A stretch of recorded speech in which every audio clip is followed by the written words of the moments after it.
With the advent of AI and biotech, what is the best way to adapt in the 21st century?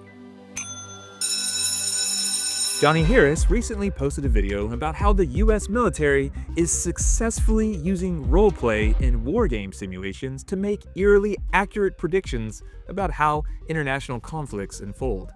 Militaries spend millions of dollars on designing and playing wargames. And I came here to understand why.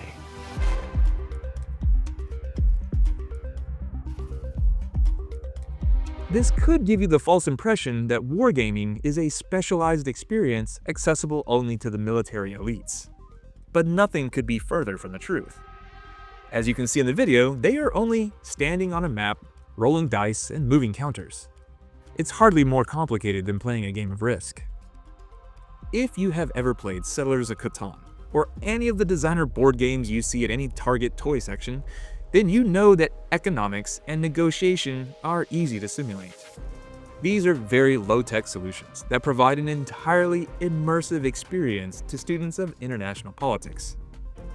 And this is where I really start to understand the value of all of this. This kind of role-playing against a real human opponent in a real-world scenario forces you into a totally different mental experience than reading about it, learning about it, watching movies about it. Totally different, which is the whole point.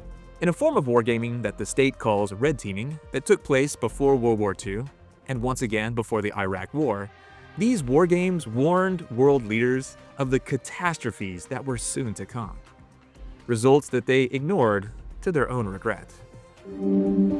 Back in the 1960s, the US military extensively gamed out what would happen if they joined the war in Vietnam. When they tested gradually bombing North Vietnam with air attacks, the conflict only escalated in the game, creating a prolonged conflict. In the game, the American public came out in opposition of this attack, and the communists gained support in the North. This all happened before the invasion, but the results were largely ignored, the assumptions questioned. And yet, when we ended up going into Vietnam, quote, the outcome of this game was eerily prophetic of what actually happened.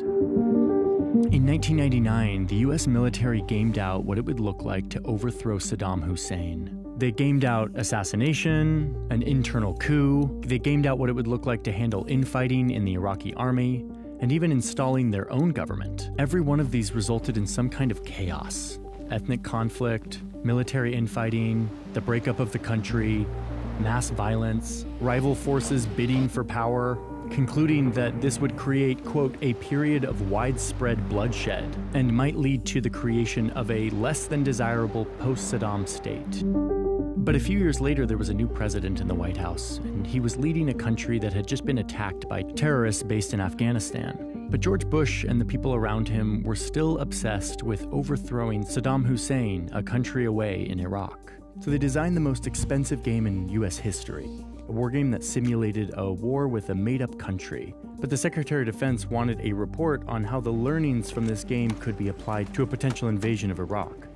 So war games can be very informative if those designing and playing those games are committed to learning from the game. As early as 2016, I and some other megagamers were actually running simulations that predicted a global pandemic.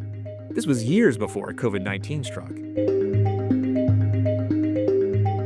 Schools have been failing students for years, using out-of-date, obsolete teaching methods that have not changed since the 1700s.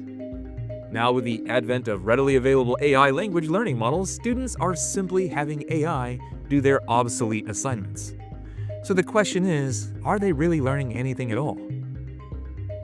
Screen time, the parallel learning track. Jane McGonigal discovered that students are spending a relatively similar amount of time being entertained by screens as they are spending time learning in school. So consider this really interesting statistic. It was recently published by a researcher at Carnegie Mellon University. The average young person today in a country with a strong gamer culture will have spent 10,000 hours playing online games by the age of 21.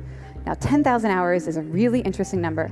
For children in the United States, 10,080 hours is the exact amount of time you will spend in school from 5th grade to high school graduation if you have perfect attendance. They are in essence on two separate tracks. One that uses forced rote learning, and one that they volunteer for because it's so fun and riveting. What are the kids learning from all of this time spent on social media and video games? Basically, cynicism and disillusionment. Students, and Americans in general, are also growing more and more cynical, disappointed with and disillusioned with the leadership and politics of the nation. So how could we empower students to take the lead as they inherit the single most successful nation in all of world history? Instead of lecturing them, let's have them role-play as world leaders in world peace game simulations, and let them use their creativity to solve all of the world's problems. That's what my high school game design students decided to do when we created Alliance, the ultimate world leader political science megagame. World Peace Games. In the tradition of Buckminster Fuller, who created the World Game, and John Hunter, who created the World Peace Game, we decided to make a megagame, in which up to 72 participants role-play as the leaders of 20 different nation-states. Using a combination of tabletop RPG, board game mechanics, and a huge war room map, we give them 4 hours to solve all of the world's geopolitical problems through a combination of trade, negotiation, and the threat of military defense. They can also use their creativity to come up with new solutions to old problems, as well as innovation and collaboration to chart a new path. These simulations grant participants first-hand experience with the complex social systems affecting human behavior. They not only allow students to see themselves as the most powerful leaders of the world, they also induce heavy insights and sympathy for those who take responsibility for their nation. It's exactly the opposite of what they learn from social media and passive secondhand accounts.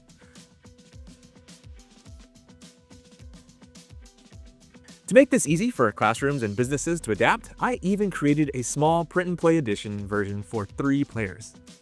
To download the tutorial and try it for yourself, or to learn more about our game, visit www.mymegagame.com.